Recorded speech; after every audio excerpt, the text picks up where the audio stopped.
Jesus não ensinava a mesma coisa para todo mundo. Ele classificava as pessoas. 8 tipos de almas. 8 graus diferentes de presença do que os gnósticos chamavam de centelha divina, a pneuma. E cada tipo tinha um destino diferente dentro da guerra que ele descrevia contra os arcontes, as forças que administram a ilusão. 7 desses tipos estão presos. Funcionam exatamente como o sistema quer, sem saber disso. Só o 8º pode quebrá-lo. E ele não faz isso com força, faz com indiferença. Essa classificação estava nos evangelhos originais. Depois, numa reunião de 325 depois de Cristo, que nenhum apóstolo participou, ela desapareceu. Não por acidente, por decisão. Neste vídeo, você vai descobrir quais são esses 8 tipos, o que distingue cada um, e por que o tipo capaz de destruir o sistema arcôntico é exatamente o que a igreja mais precisava silenciar. Mas antes, preciso te contar sobre um camponês egípcio que em 1945 foi buscar adubo numa encosta de pedra e encontrou o que Nicéia passou 16 séculos tentando apagar. Porque é com ele que tudo começa a fazer sentido. Em dezembro de 1945, Mohammed Ali Saman estava cavando o solo nas encostas de Jabal al-Tarif, perto da cidade egípcia de Nag Hammadi. Ele procurava sabak, adubo natural formado pela decomposição de restos orgânicos. O que ele encontrou foi uma jarra de barro vermelha com quase 1 metro de altura, selada com betume. Ele hesitou antes de quebrar. Havia lendas locais de espíritos guardando jarras antigas. Depois quebrou. Dentro, 13 códices encadernados em couro. 52 textos. Alguns nunca tinham sido vistos pelo mundo moderno. A jarra tinha sido selada no século IV, provavelmente por monges que esconderam os manuscritos antes que soldados imperiais chegassem para destruí-los, seguindo os éditos que o Concílio de Nicéia havia autorizado. Um dos textos encontrados por Mohammed Ali era o livro de Tomé, o atletista. E dentro dele, numa conversa entre Jesus e o apóstolo Tomé, estava a classificação que a igreja não queria que existisse. Mas antes de abrir esse texto, preciso te mostrar por que a ciência moderna chegou à mesma conclusão por um caminho completamente diferente. Em 2013, pesquisadores da Universidade Emory publicaram um estudo que reescreveu o que sabíamos sobre memória genética. Ratos foram condicionados a temer um cheiro específico, acetofenona, com odor de flor de cerejeira. Depois, foram separados de seus filhotes ao nascer, sem nenhum contato posterior. Os filhotes temiam o mesmo cheiro, sem nunca tê-lo experimentado. O mecanismo era metilação do DNA, marcadores químicos que modificam a expressão de genes sem alterar a sequência.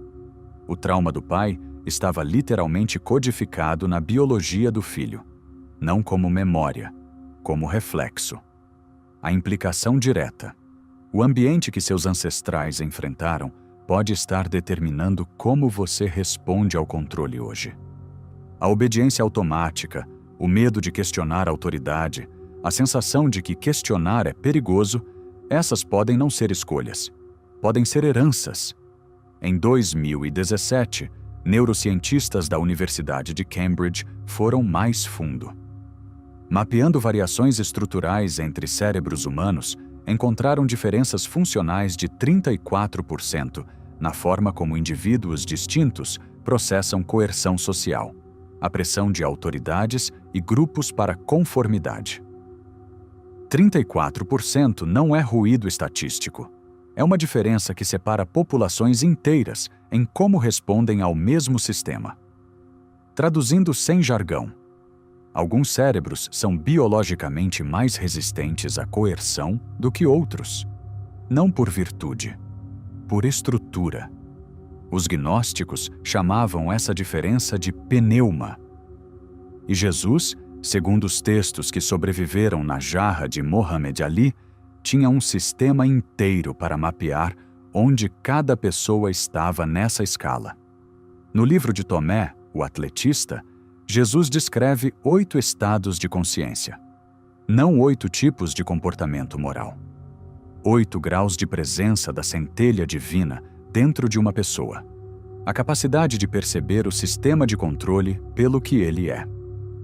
A palavra copta, usada no original, é pneumáticos, para o grau mais alto, do grego pneuma, sopro, centelha. E hílicos, para o grau mais baixo, do grego haile, matéria bruta, aquilo que não tem vida própria, apenas reage. Entre esses 2 extremos, 6 graus intermediários, cada um com uma relação diferente com os arcontes. Halicus, o primeiro tipo, está completamente imerso no material. Não questiona nada, porque não tem estrutura interna para perceber que há algo para questionar. O sistema arcôntico não precisa controlá-lo ativamente. Ele se controla sozinho, porque sua identidade inteira é construída pelas categorias que o sistema forneceu. O segundo tipo percebe que algo está errado, mas interpreta esse desconforto como falha pessoal. Busca se adequar melhor ao sistema, em vez de questionar o sistema. É o buscador que, ao sentir vazio existencial, vai atrás de mais doutrina, mais ritual, mais aprovação institucional. O terceiro tipo questiona abertamente, mas usa a questão como identidade social. O ceticismo vira tribo. A rebeldia vira produto. Ele critica o sistema enquanto reproduz sua lógica interna. O quarto tipo enxerga a armadilha com clareza, mas está paralisado. Sabe que a gaiola é uma gaiola. Mas saiu da gaiola uma vez e voltou, porque fora dela não sabia quem era. O quinto tipo saiu, mas carrega ressentimento. Passou a vida construindo identidade em oposição ao que deixou para trás, o que significa que o que deixou para trás ainda o define, só que pelo negativo. O sexto tipo saiu, virou a chave por dentro e ajuda outros a sair, mas cobra por isso. Consciente ou não, reconstruiu um sistema de autoridade onde agora está no topo. O sétimo tipo percebe tudo isso, incluindo o sexto, mas ainda hesita. Ainda há uma voz interna que pergunta: e se eu estiver errado? E se eu precisar de permissão? O oitavo tipo, o pneumáticos, não precisa de permissão. Não porque é arrogante, porque a pergunta em si deixou de fazer sentido para ele. Ele não destrói o sistema arcôntico. Ele simplesmente para de alimentá-lo com atenção, obediência e medo. E sem esses 3 combustíveis, o sistema entra em colapso local, na vida de uma pessoa que depois influencia outra, que influencia outra. Agora pause por um segundo. O que a neurociência de Cambridge chamou de variação estrutural na resposta à coerção social e o que Jesus chamou de gradação da pneuma são o mesmo fenômeno. Um mede com equipamento de ressonância magnética. O outro mede com décadas de observação direta de como pessoas reagem à verdade quando ela ameaça o conforto delas. 2 sistemas de conhecimento. 2 milênios de diferença. A mesma conclusão. Nem todo mundo está no mesmo ponto de percepção. E isso não é julgamento, é diagnóstico. Então por que você nunca soube disso? Porque no ano 325 depois de Cristo, um imperador romano decidiu que essa informação era incompatível com o que ele precisava construir. Constantino não se converteu ao cristianismo por fé. Ele se converteu por cálculo. O Império Romano estava se fragmentando. As legiões custavam mais do que rendiam. As províncias eram administradas por generais que pensavam em trair. Ele precisava de uma cola social, algo que fizesse populações diversas obedecerem à mesma estrutura sem precisar de um soldado em cada esquina. Uma religião centralizada, com acesso único ao divino, hierarquia clara e doutrina uniforme era exatamente essa cola. O problema era que o cristianismo de 325 d.C. não era uniforme. Era uma explosão de interpretações. Gnósticos que ensinavam acesso direto ao divino, sem intermediários. Marcionitas que rejeitavam o Antigo Testamento inteiro. Arianistas que questionavam a divindade de Cristo. Cada grupo com textos diferentes, práticas diferentes e, mais importante para Constantino, lealdades diferentes. O Concílio de Nicéia resolveu isso. 300 bispos votaram o que seria verdade cristã. Os textos que contradissessem a versão vencedora foram declarados heréticos. Possuidores poderiam ser executados. O que foi declarado herético não era por acaso. Era precisamente o que enfraquecia o controle institucional. Os textos gnósticos ensinavam que a pneuma, a centelha divina, era inata.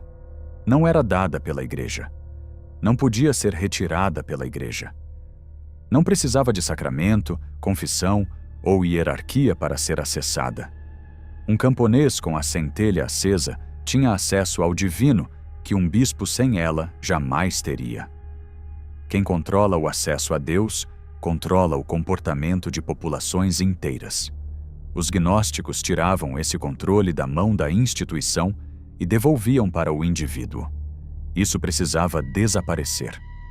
O que era pneuma, centelha individual, inata, não transferível, foi recodificado como graça, distribuída pelos sacramentos da Igreja.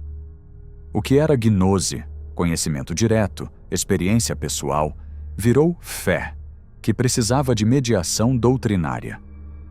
E os 8 tipos de consciência que Jesus descrevia, com um tipo que o sistema simplesmente não conseguia controlar, virou uma massa uniforme de fiéis esperando salvação coletiva gerenciada por uma instituição.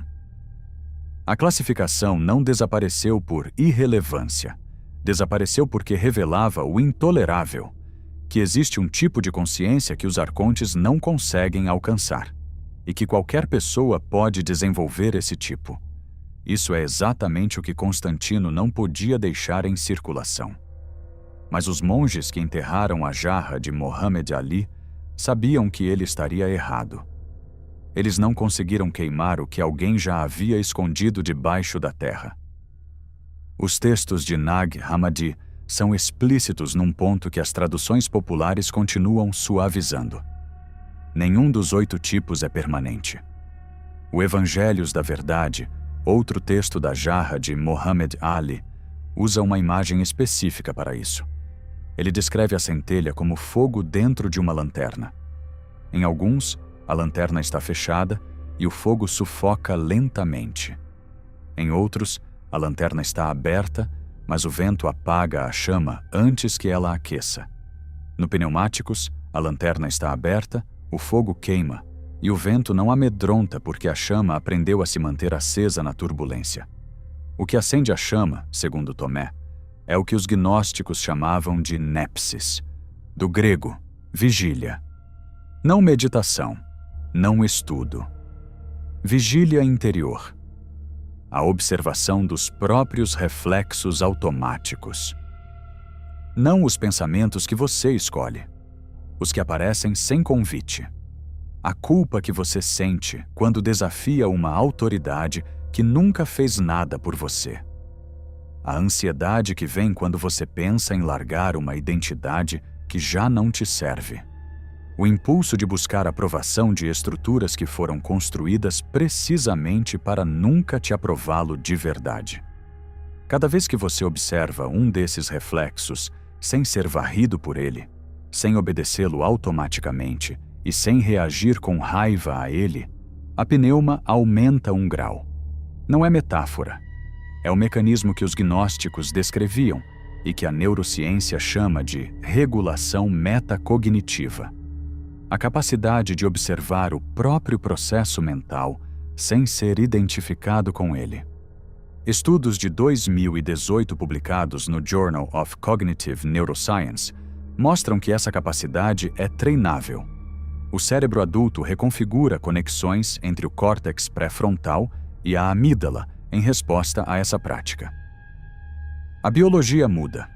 Jesus não ensinava a mesma coisa para todo mundo porque seria inútil. Não por crueldade, por precisão. O que acorda uma consciência no 3º grau pode paralisar uma no 2º. O que libera alguém no 5º pode destruir alguém no 4º. Mas há uma coisa que todos os 8 tipos têm em comum, segundo o livro de Tomé: a capacidade de subir. A centelha está em todos. Em alguns, está quase apagada. Em outros, está intacta, mas guardada. Em nenhum está morta. O sistema arcôntico precisa que você acredite que está fixo, que nasceu num grau e vai morrer nele. Que a sua posição na hierarquia, espiritual, social, econômica, é natural, inevitável ou merecida. Não é. Mohammed Ali Saman foi buscar adubo e encontrou a biblioteca que Nicéia tentou apagar. Ele não sabia o que tinha nas mãos. Mas o fogo dentro da jarra sobreviveu 16 séculos, esperando alguém que quebrasse o lacre. A pergunta não é qual dos 8 tipos você é agora. A pergunta é o que você faz com o fogo depois que ele acende. Se este vídeo mudou a forma como você lê os evangelhos, no próximo você vai descobrir quem são os arcontes segundo os próprios textos de Nag Hammadi. E por que a descrição que Jesus dava deles há 2000 anos é estranhamente precisa para o sistema em que você vive hoje.